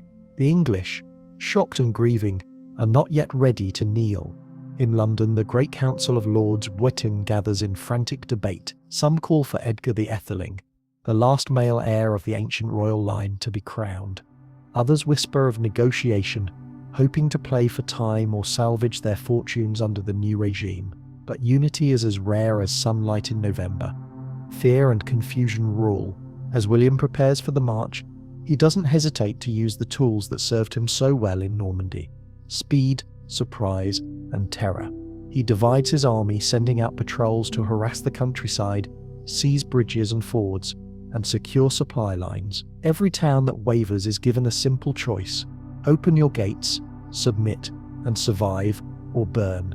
And when a stubborn village refuses, William's men descend with torch and blade, reducing it to ash as a warning to others. You march alongside his forces as they skirt around London's southern and western approaches, avoiding direct confrontation with the city's garrison. The Normans seize Southwark, just across the Thames from London, but when they try to storm the bridge, English defenders set fire to the crossing, driving them back in a cloud of choking smoke. The message is clear: London will not fall easily. William changes tactics. Instead of a costly siege, he unleashes a campaign of intimidation and devastation along the Thames Valley. Towns like Guildford and Wallingford become targets, their fields trampled, homes torched, survivors left with nothing but stories of Norman cruelty. Refugees stream into London, swelling the city's panic. The lesson is as old as Conquest itself: better to yield than be destroyed. The Norman army is a moving storm, half occupation force, half locust swarm. Discipline is tight. For every incident of looting or violence without orders, William's justice is swift and public. Knights who disobey are hanged or mutilated, lesser men are flogged. William is determined to keep control over friend and foe alike, but the countryside suffers. You pass through villages where no roofs stand, where the only sounds are the cawing of crows and the wails of those left behind. English priests plead for mercy, sometimes in Latin, sometimes in broken French. William listens, sometimes granting clemency, sometimes merely nodding before moving on. The bastard is efficient, not cruel for cruelty's sake, but he knows that the memory of fire lasts longer than any proclamation. Inside London, the lords argue day and night. Should they resist, risking the fate of the villages William has burned? Should they open the gates, hoping for terms? The city is a cauldron of fear, hope and political intrigue. Edgar the Etheling, young and earnest, is proclaimed king by some, but he has little real power, no battle-hardened army, and even less support from the church or the city's merchant elite. William's psychological warfare pays off. The bishops, sensing which way the wind blows, begin to shift their allegiance. The merchants, faced with ruin if London burns, secretly send envoys to William, offering gold and promises of support. Even some of the old guard, English nobles who fought at Hastings, begin to realize that resistance may only bring ruin to what's left of their families and lands. William, patient as ever, continues his circuit around the city, taking the surrender of towns like Berkhamsted to the northwest. Here, the Archbishop of York, the bishops of Worcester and Hereford, and several leading nobles come out to negotiate. They offer hostages and oaths of loyalty in exchange for clemency. It's a classic move. If William accepts, London is isolated. If he refuses, rebellion might flare anew. He accepts. With the key churchmen and leading nobles won over, the gates of London finally open. The bastard enters, not as a conqueror riding in triumph, but as a cold, watchful victor, surrounded by his captains and flanked by the very lords, who days earlier had called for his head. The city is tense, half deserted, smoke still rising from the outskirts where Norman patrols had made their point. But there's no chaos, no wholesale massacre. William's discipline holds. He proclaims that all who submit will be spared, their property and rights respected, so long as they take the new oaths and accept him as king. Those who resist or are caught plotting rebellion are dealt with quietly and efficiently. The Norman yoke tightens, but it's lighter than many had feared, at least for now. In the days that follow, William sets about consolidating his hold. He secures the Tower of London as his new fortress, garrisons key points across the city, and summons the surviving nobles and churchmen to swear fealty at Westminster. He demands and receives the crown of England, though the coronation is still to come. As winter deepens, you see London transformed. Norman knights patrol the streets. New laws are read aloud in every parish, and the old English elite are replaced or co-opted by men loyal to William. The people for the most part submit, some in hope, some in fear, most out of sheer exhaustion. But beneath the surface, resistance simmers. Outlaws gather in the forests. Secret meetings are held in the cellars of ruined manors. Songs of Harold and the lost English kings are whispered by firesides, and the word bastard is spoken both as a curse and, sometimes, as a kind of bitter compliment. William's work is far from over. He knows it, and so do you. Yet, for now, the prize is within his grasp. The long, bloody march from the beaches of Pevensey to the battered gates of London is nearly done. The boy once mocked and hunted across the wilds of Normandy now stands on the threshold of a new empire. As you watch him enter Westminster, Christmas morning, 1066, breaks cold and grey over the city of London. Frost clings to the rooftops of half-ruined houses, and breath smokes from every mouth as nobles, priests and soldiers shuffle through the streets toward Westminster Abbey. The city feels brittle, the air tense, like a kingdom balancing on a knife's edge. You walk with the crowd, feeling their apprehension. They're not coming to rejoice? Not really. They're coming to witness the crowning of a conqueror, a man known all his life as William the Bastard, now about to become King of England. Westminster Abbey, still new and glittering with fresh white stone, towers over the city. William enters at the head of his knights, mail clinking, face set and grim beneath his golden circlet. The nave is packed, but half the benches are empty. Many English nobles have fled, or lie dead, or hide behind excuses. The rest watch warily, every eye on the Norman duke who's turned their world upside down.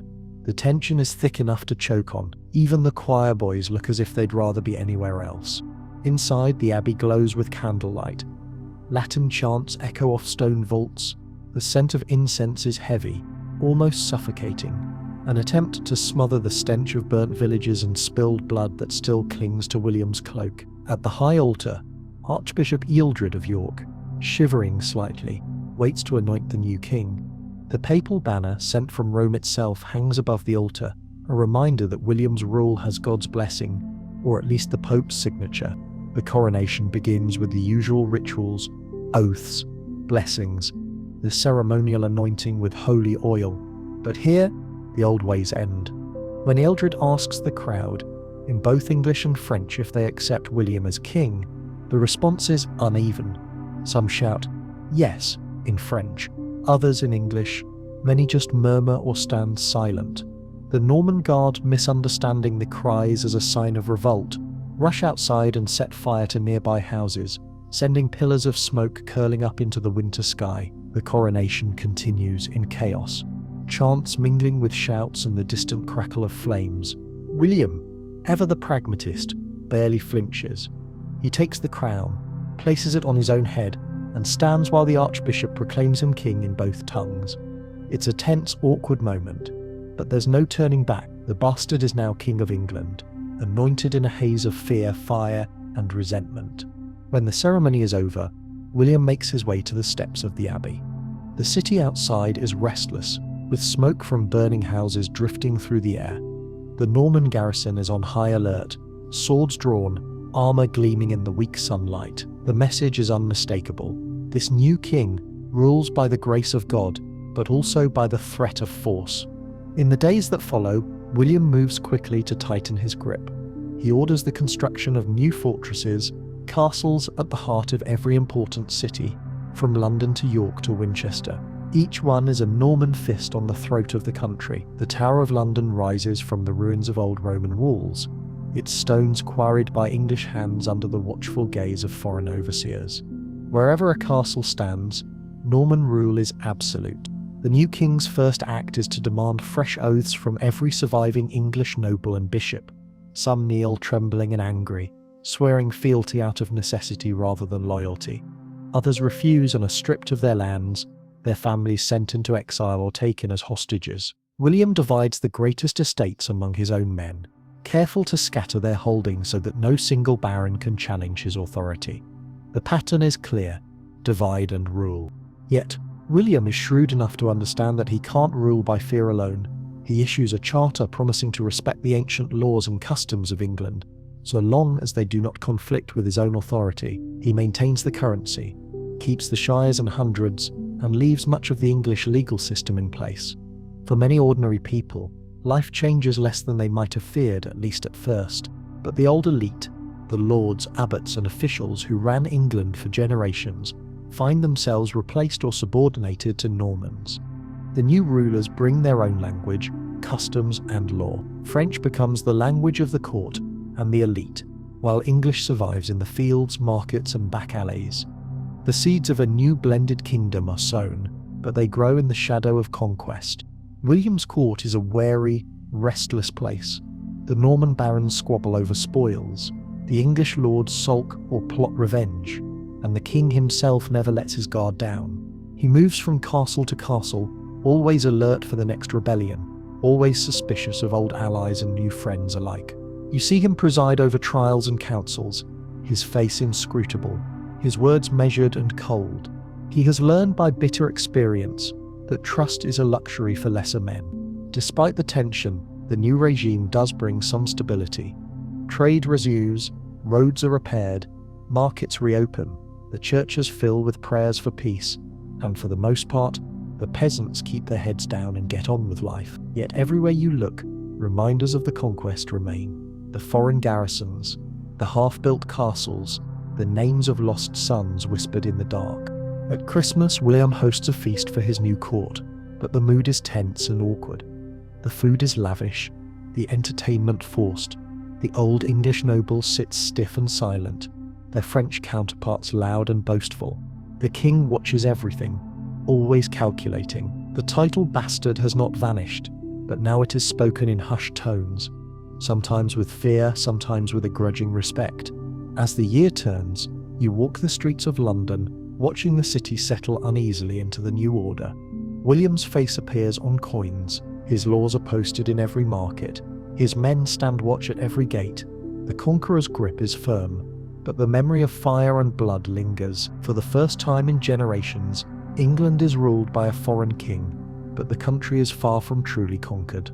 And as you slip away from the crowded abbey, past the smouldering ruins and weary faces, you realize that this coronation is not the end. But the bells of Westminster have scarcely stopped echoing when you find yourself stumbling through the uneasy quiet of a newly conquered land. The bastard may have been crowned king, but England is far from tamed. In fact, the real work, the ugly, relentless, exhausting work, begins only now. As the first spring rains wash the soot from burned villages, William faces his next greatest challenge, holding a kingdom that refuses to be ruled. Suppression comes quickly and brutally, even as the Norman court feasts and prays for peace. Word reaches William of unrest in Kent, in the fens of East Anglia, in the forests of the north. The English have not forgotten Hastings, nor the burning of their towns, nor the deaths of their lords. Small bands of rebels, outlaws, dispossessed the games, vengeful peasants, strike at Norman patrols and supply lines. In the churches, some priests still whisper prayers for Edgar the Etheling or other lost heirs. In the halls of the mighty, knives are sharpened and alliances sworn in shadow. William responds the only way he knows, with speed, discipline, and overwhelming force.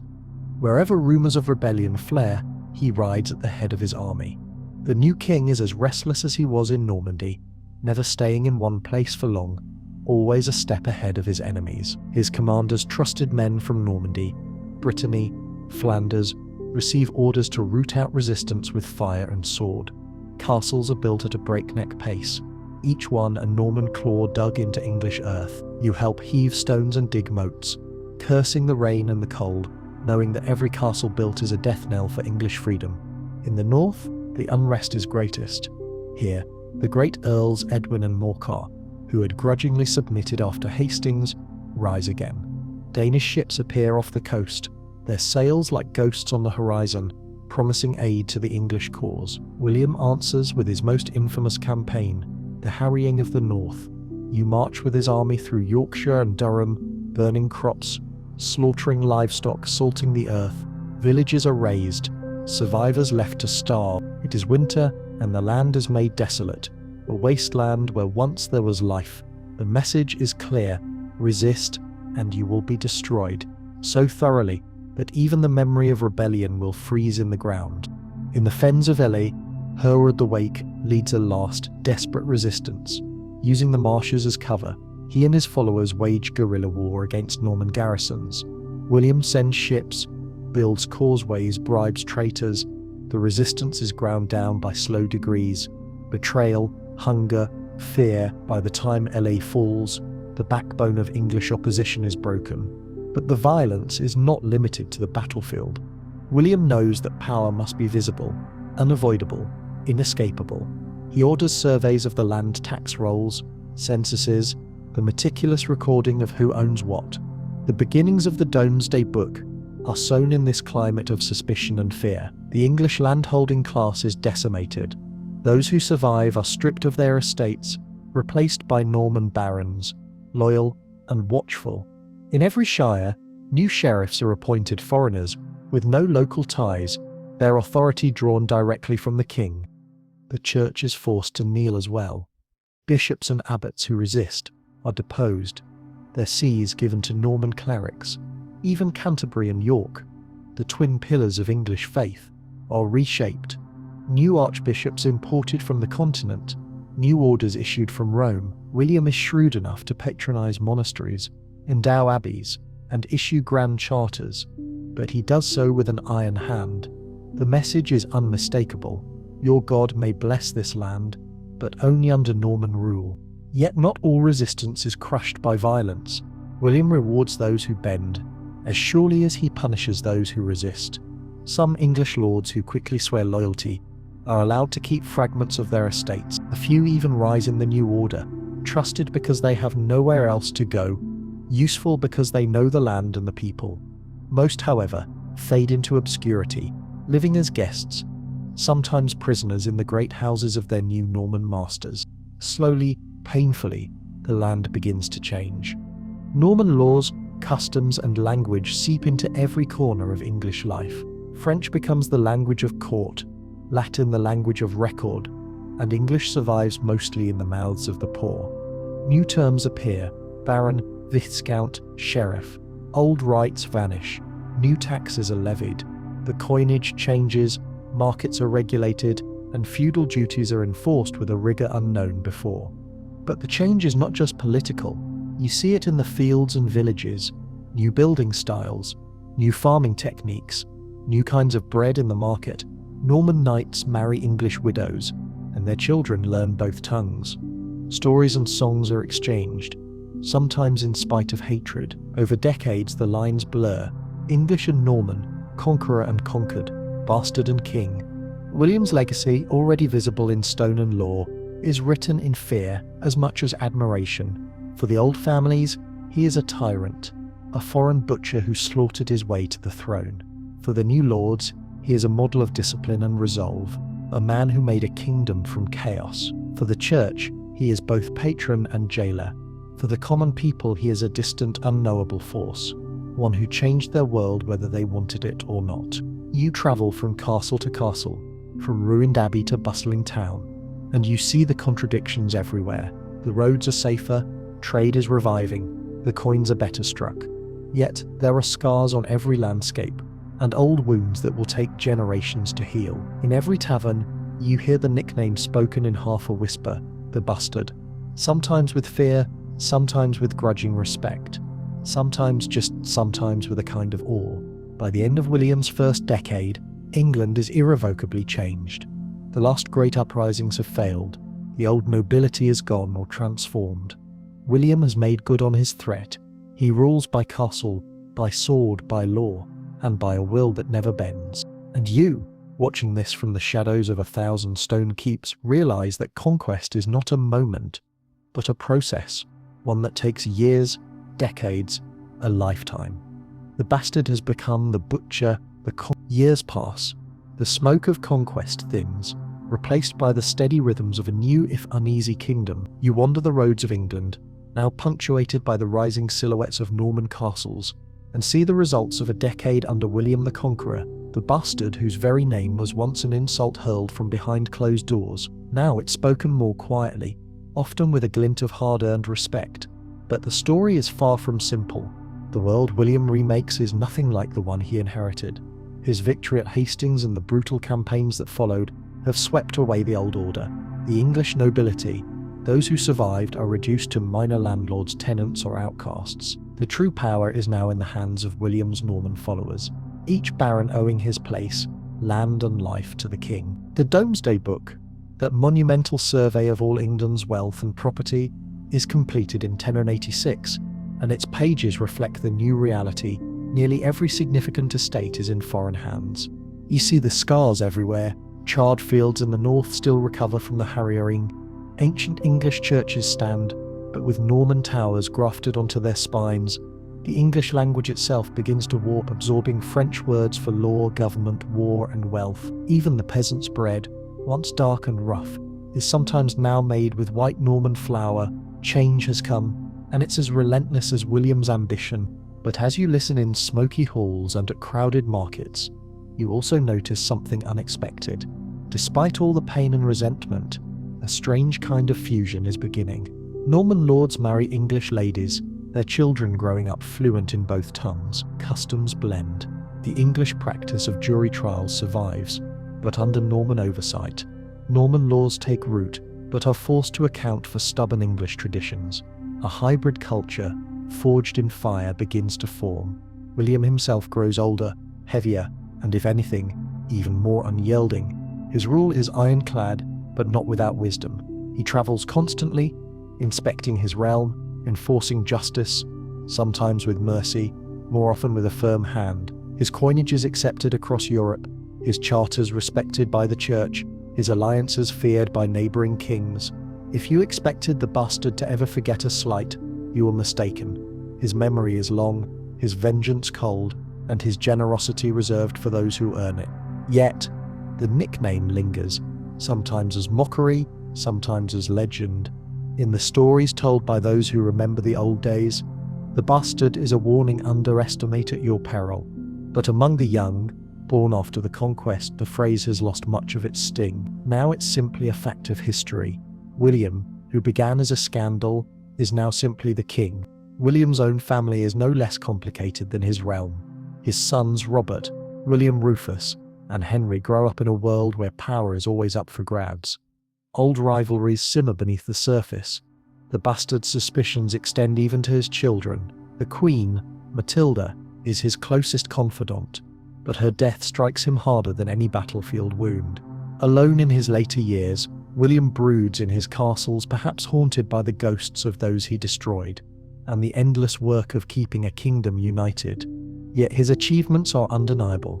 England, once vulnerable to foreign threats and internal feuds, is now one of the best defended realms in Europe. The old Viking menace fades. Scotland and Wales eye the new regime warily. The economy recovers, even prospers in places. Trade flows through rebuilt ports. New towns rise under the shadow of Norman keeps. And William himself, once the bastard, is now the conqueror.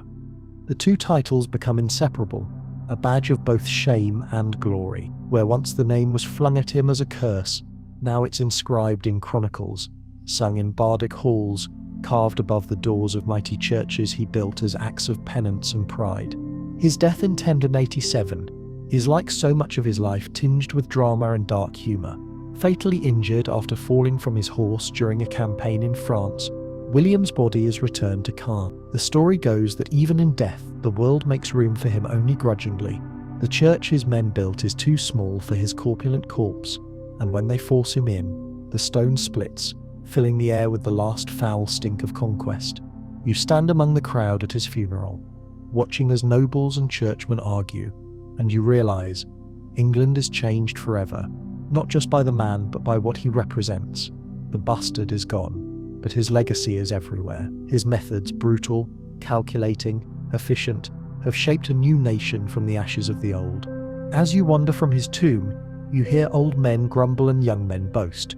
You see English girls in French veils and Norman boys learning Saxon songs. The castles still stand, but life goes on. The insult is gone, or at least it no longer has power. William's story, mocked, feared, admired, is now the foundation of a new English identity. And so, the bastard's journey is done. The title that once threatened to doom him is now his legend. He has become the king who remade a world. The scars, the castles, the very words you speak, they're all part of the legacy of the bastard who took the crown. Wind down. The years pass and the storms that once raged across the land soften to mist and gentle rain. You find yourself in a quieter England, the roads no longer trembling under the boots of conquerors, but echoing with the sounds of market day and children's laughter. The distant clamour of Norman steel is only a memory, softened by time, buried beneath the pulse of ordinary life. You wander beneath ancient arches, through fields where wildflowers grow over the scars of old battles. The air is thick with the scent of earth and bread.